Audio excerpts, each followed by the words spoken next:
Hello, everyone. It is Felicia Bender, the practical numerologist, and this is your monthly numerology forecast for the personal year for February 2023.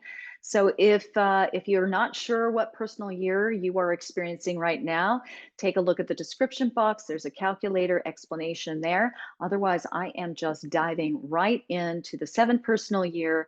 It is February and it is a nine personal month for you, a 9 month. So, the reflection for you for this month, for February, is that this is a month to settle in with yourself and to open to a deep pivot point in your life. So, what a perfect month for settling into yourself and following the movement of your internal tides, because there's this rather effusive energy that you're immersed in right now. It's as though you're kind of the world, and then again, you're kind of apart from it. There are really some deeper mechanisms working right now. For those of you in your seven, it's just a deeper dive, right? So, yes, it's a bit elevated, slightly dire, deep importance. Chances are that you really can't chart much of anything right now. Chart your course with any kind of pinpoint accuracy. And this doesn't mean that you have to camp out in this, suspended animation. It can really show up more as simply carving out more time for yourself, for this contemplation. It's really a time where you are questioning. So it's time to take these moments to process that, right? To on a very pragmatic scale, to walk, join the meditation group, give yourself permission to linger in the bathtub maybe a bit longer. It can be as simple or as easy as that right now during a personal year. So while it's obvious that some important shifts are taking place or already taking place in your personal year, exactly what they are and what the results and outcomes will be are not anywhere near there yet, right? They're anything but clear and clean and tidy. So your year really is like this kind of beautiful lotus, and you're tending to it mindfully, intensely, checking the pH in the water, making sure it's really nurturing for the growth of this lotus of the plant.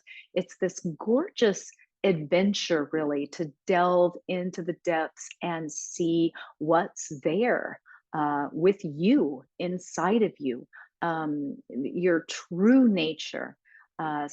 During this year, it's every experience can feel as though it is really placed there for you and only you, playing kind of in slow motion in order for you to critique it, to take it in, or to dissect it in order to get to those inner workings, right? It really is. There's this, what, a kind of underlying deep thrill to this, taking the time and having the desire to peel this onion, this personal onion of yours. So when you take this kind of vantage point, this will be a bridge that is taking you into a new expression of yourself, fully, totally, madly, and deeply, right? This is what you're working on and working with this entire year. And it's going to bring you a new understanding about the world, and on terra firma, and the spirit world, how you connect there. The seven is the number of spirit, seventh heaven, right? It is a very spiritual cycle to be going through. So your experiences this year bring this level of lofty or kind of weird into the new normal. Okay, so are you going to engage or will you avoid? Those are the key features and the key players this year for your entire 7 personal year. It marks a reflection period in your life. So now is really the time to see your part in the creation of that storyline. So it's an interesting year where we can often feel somewhat a victim here, a victim to circumstance as we reflect, and yet it's really asking you to take full responsibility, to see your part in it, and not to do it as a self-flagellation, right? Not to make it so self-deprecating, but to actually view it from a healthy emotional distance, to see your part and how you want to create or recreate yourself fully with all the dynamics in your life. I know I'm getting really lofty here, but you really can't not do that with the 7. I'm just throwing that out the way, out to be on the table for all year long.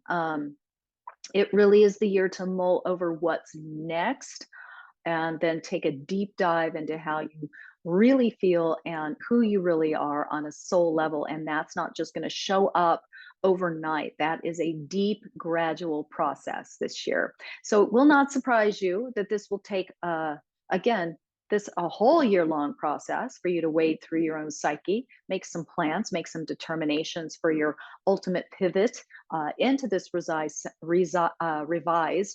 sense of self, and your movement into this next personal formulation of you. And I hope I'm making sense here. I know again, it's kind of lofty, but it's really interesting and diffusive. You have to get a little poetic in many ways as you're moving through your thoughts around all of these things. So don't though misinterpret the energy here, even though as I'm talking about this, again, the wording is more diffuse, it's more fractional, it's more defined by that fuzzy, diffusive feeling that it might elicit than to be a very practical, pragmatic how-to guide into because it's really only how you are experiencing something and how you are processing it. And there's no way that anyone else can truly have any concept of what that is and the importance of it to you right now. And yet, what I want to bring into play here is that this process can be incredibly joyous. It can be monumental. It's heart opening. It's revealing, gratifying. So I ask you not to enter with dread, but rather with some curiosity, with wonder. What is life all about? Usually at this point in the personal year cycle, you're asking that. What is it? What's it all about, Alfie? What am I doing here? What's happening? How did I get here? That's David Byrne, the Talking Head song. You might go look at that on YouTube. Once in a lifetime. It's a very interesting concept that you're really folding yourself into in a 7 personal year. So undoubtedly, you're feeling the rumblings of an important transition beginning to take place right now, particularly from February 9th. And carrying onward from February 9th. This can present itself really as a pivot point with a relationship or an aspect of your career potentially that really wasn't working out, wasn't fitting, or just wasn't meant to be, right? So understand that you'll potentially feel this strong desire to take some time for yourself after February 18th. So it might hit you with the most intensity or immediacy on the 18th or a little bit after that. So if you can, take a little time for some time out, some solitude, if that's possible for you. So given that February holds the energy of the number 9, this month might hold a sense of pensiveness, maybe emotion that's hard to understand. The nine, when it shows up here as it does for you for the month, for these 4 weeks in February, it's all about completions, it's all about endings, surrender, letting go. It's about forgiveness as well. And it can also be very focused on when these things leave, it's really opens up this incredible space uh, for dreams to be realized actually during this time. So, but some things need to take their point of departure. They need to take an exit on the off ramp. Okay, this is a great month to explore some energy work, any kind of healing modality that you find yourself drawn toward, even if it's more hours in the yoga studio, maybe on the meditation pillow, or even the sauna, anything of this nature. Just take a little more time for that. Take time to journal. That's a great thing, especially during a 9 month and a seven personal year. So allow yourself the time and space to process the changes both on the external realm of your life and mostly on the internal realms. So this is a very letting go period. It's 4 weeks of kind of just riding the wave, going with the flow and letting go. So that is your forecast for February if you are in a seven personal year. I hope you have a very powerful one. And I'll see you back here for the forecast for March at the end of the month.